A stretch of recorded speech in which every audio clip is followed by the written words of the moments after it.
Oke, teman-teman udah ngupload beberapa video ke channel kalian, bahkan udah puluhan video, tapi masih susah dapat view. Apakah YouTube pilih kasih, kurang keberuntungan, atau ada alasan-alasan logis dibalik semua itu? Soalnya udah upload berkali-kali, tapi sama algoritma kayaknya nggak direkomendasikan. Kalaupun direkomendasikan cuma sebentar. Setelah itu view-nya ngedrop kayak terjun dari langit tanpa parasut. Ada juga yang bilang kalau algoritma YouTube itu memilih video secara random. Apakah algoritma YouTube merekomendasikan video secara random? Jawabannya enggak. Algoritma YouTube tidak merekomendasikan video secara random. Jadi, apakah algoritma YouTube pilih kasih? Kalau video kita tidak dianggap sebagai video yang bermasalah, video tersebut bakal direkomendasikan, terlepas apakah video tersebut datang dari channel besar atau dari channel kecil. Ada juga yang bertanya, rasio klik tayangnya di atas 5% dan retensi penontonnya di atas 30%, tapi view-nya setelah beberapa hari berhenti bertambah. Kenapa kok bisa kayak gitu? Ada dua alasan utama yang menyebabkan hal itu terjadi. Yang pertama, karena video tersebut dianggap bermasalah oleh algoritma. Sedangkan alasan yang kedua, nah kita akan bahas dulu alasan yang kedua, dan supaya lebih mengerti, mari kita lihat analitik dari sebuah channel hiburan, tepatnya channel gaming yang view-nya kecil. Dan ini adalah video pertama yang diupload oleh channel tersebut.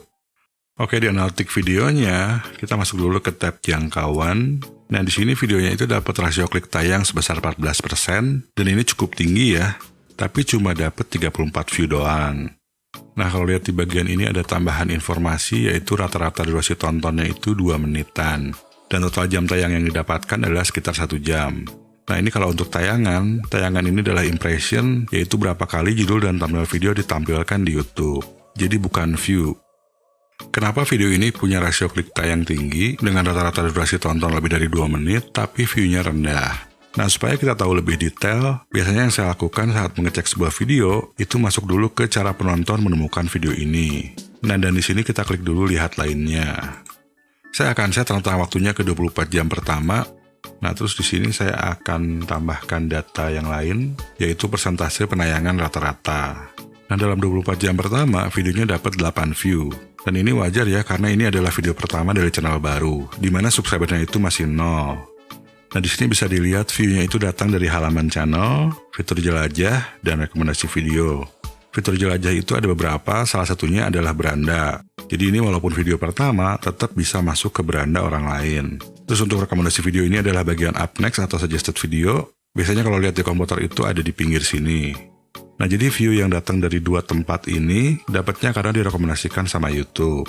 Nah, sedangkan yang di halaman channel ini hasil dari ngasih tahu teman-teman. Jadi ini karena usaha sendiri ya. Nah, dari 4 orang yang lihat, semuanya ngeklik videonya, makanya rasio klik tayangnya itu 100%. Nah, untuk rata-rata durasi tontonnya, yaitu 4 menit 57 detik, atau sekitar 35%. Nah, jadi ini dianggap oke sama YouTube, karena yang disuruh nontonnya juga teman-teman, jadi mereka biasanya lebih mau nonton karena untuk menghargai. YouTube mencoba merekomendasikan videonya di fitur jelajah dan di bagian rekomendasi video. Untuk rasio klik tayangnya tetap tinggi ya, yang satu 25% dan yang satu lagi 20%. Nah, tapi masalahnya rata-rata durasi tontonnya itu kecil. Di sini bisa lihat juga persentasenya, yang satu 15% dan yang satunya lagi 12%. Nah, tapi YouTube juga nggak memberhentikan rekomendasi begitu saja. Coba kita lihat di 7 hari pertama. Berarti antara tanggal 8 sampai tanggal 14. Nah, di 7 hari pertama itu mendapatkan sedikit rekomendasi lagi. Dan rata-rata durasi ditontonnya itu agak lebih tinggi ya untuk fitur jelajah. Nah, untuk total jam tayangnya selama 7 hari pertama itu cuma 1 jam lebih dikit.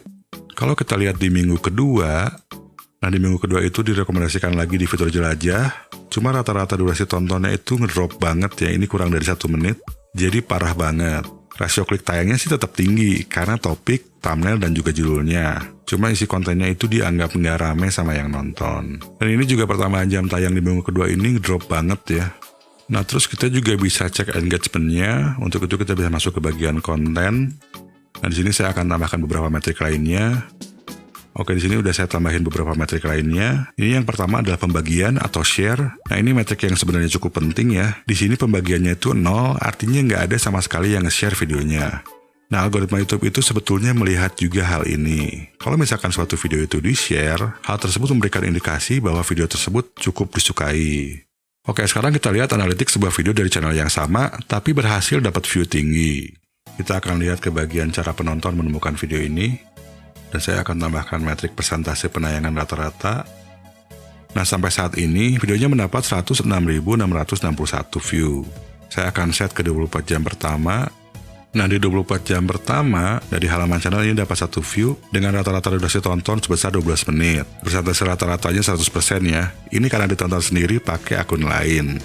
Jadi nggak sampai benar-benar pakai diakal-akalin ya. Cukup sekali 2 kali aja ditonton sendiri. Dan di awal-awal itu juga jangan sungkan untuk promosi ke teman-teman yang sekiranya bakal menyukai topik videonya. Sama YouTube akhirnya direkomendasikan di fitur jelajah atau di beranda dan juga di halaman penelusuran YouTube. Nah, dari fitur jelajah direkomendasikan sebanyak 9 kali dan dapat 2 view. Untuk rasio klik tayangnya adalah 22% dan 22% ini tinggi banget ya. Nah, cuma yang bagusnya adalah rata-rata durasi tontonnya itu 6 menit atau sekitar 41%. Dan ini cukup bagus ya. Jadi sama algoritma YouTube videonya dianggap lumayan bagus. Sehingga penambahan jam tayangnya itu dianggap lumayan juga. Nah, dan sampai hari kedua, nah ini performa di 2 hari pertama ya. Nah, ini ada tambahan 5 kali dilihat. Mungkin sama subscriber yang lain, yang pasti view-nya cuma tetap dapat 1. Nah, tapi di fitur jelajah dicoba lagi direkomendasikan. Rasio klik tayangnya dapat 11% dan ini masih cukup tinggi dan dapat 5 view. Nah, untuk rata-rata durasi tontonnya, walaupun ada penurunan, ini masih cukup bagus yaitu 5 menit. Dan video ini pun mulai direkomendasikan di bagian rekomendasi video atau di bagian up next. Dan ternyata performanya dianggap bagus oleh algoritma YouTube. Jadi nilai performa untuk masing-masing tempat itu bisa beda-beda ya. Di bagian rekomendasi video, rata-rata durasi tontonnya itu 4 menitan, sedangkan di fitur jelajah itu 5 menit berarti lebih tinggi. Untuk rasio klik tayangnya pun di fitur jelajah itu lebih tinggi, sedangkan di bagian rekomendasi video itu cuma 6,2%. Tapi kenapa di sini lebih sering direkomendasikan? Oke, saya klik dulu di sini untuk lihat detailnya.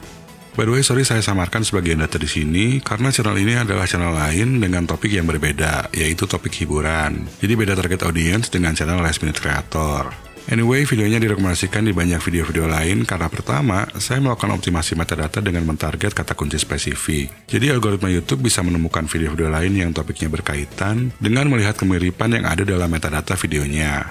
Cuma yang lebih penting, rasio klik tayang dan rata-rata durasi tontonnya itu cukup bagus. Sebetulnya kalau lihat dari jumlah view, ini nggak gede-gede amat ya, tapi secara rata-rata performanya itu bagus. Jadi sama algoritma YouTube terus-terusan direkomendasikan. Dan dalam seminggu setelah upload, performanya tetap bagus. Rasio klik tayang agak sedikit turun, tapi hal ini wajar karena masih tetap di kisaran 5%. Lalu rata-rata durasi tontonnya itu selalu bagus, bisa 5 menit ke atas. Dan ini mendekati 50% dari total durasi. Nah, di sini bisa kita lihat, video ini di-share sebanyak 56 kali. Ini sebetulnya nggak terlalu banyak, tapi tetap ada orang yang nge-share dengan sendirinya. Jadi algoritma YouTube juga menggunakan hal ini sebagai indikasi kalau videonya itu lumayan disukai. Nah, di minggu kedua, penambahan jam tayangnya tuh lebih naik lagi karena performa bagus di minggu pertama. Jadi rekomendasinya itu sama YouTube lebih dipercepat lagi dan lebih diperbesar lagi. Nah, sekarang kita lihat dulu video edukasi, tepatnya tutorial yang biasa-biasa aja dari channel Last Minute Creator ini. View-nya cuma 500 ribuan karena video ini cuma tutorial biasa, memberikan manfaat tapi tidak menghibur. Dan video ini saya publish tanggal 21 September 2021. Tapi sampai hari ini, yaitu 11 Oktober 2022, view dari videonya itu masih terus bertambah. Nah, di 24 jam pertama setelah di-upload, video ini cuma dapat 24 view.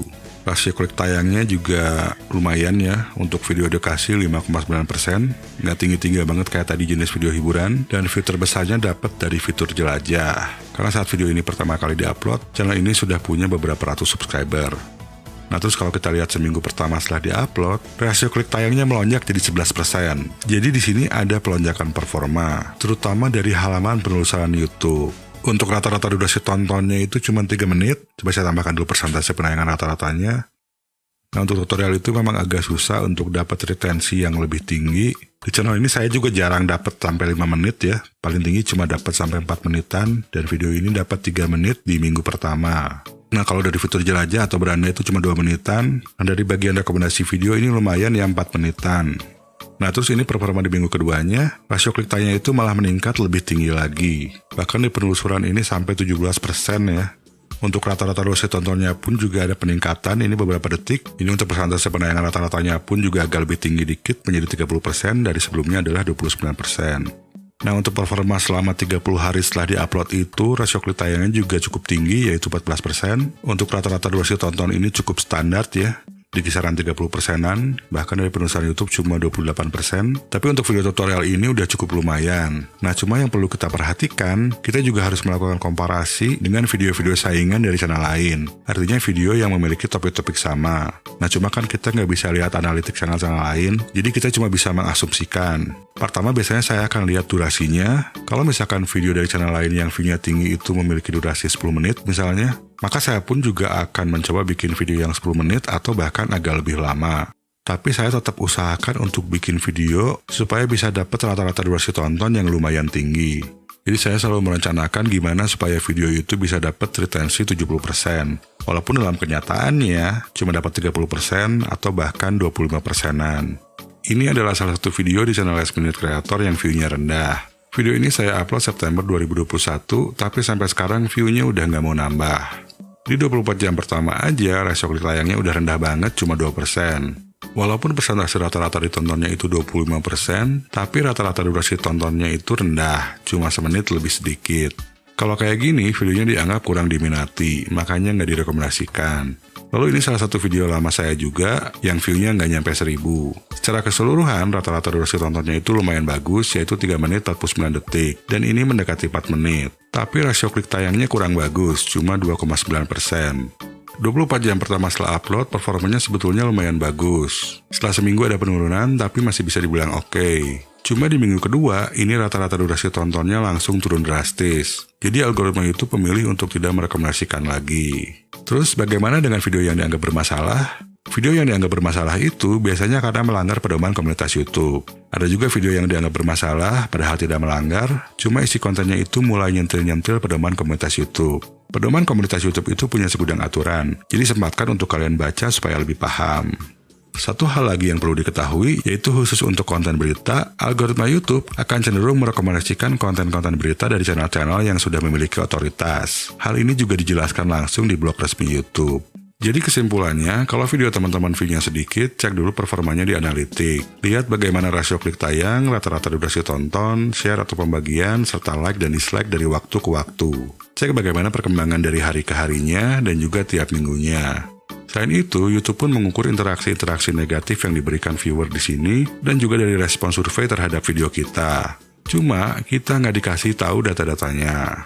Yang bisa kita lakukan, berusahalah untuk memberikan kepuasan kepada viewer melalui video kita. Intinya, apa yang ada di judul di thumbnail itu harus bisa dipenuhi di dalam videonya. By the way, kalau mau lebih mengerti cara bikin video yang disukai oleh audiens dan memiliki retensi tinggi, kalian bisa lanjutkan nonton video yang ini. Karena seperti yang saya bahas tadi, retensi penonton dan durasi tonton rata-rata itu penting dan sangat berpengaruh terhadap pertumbuhan jam tayang yang pada akhirnya akan mempengaruhi rekomendasi video YouTube.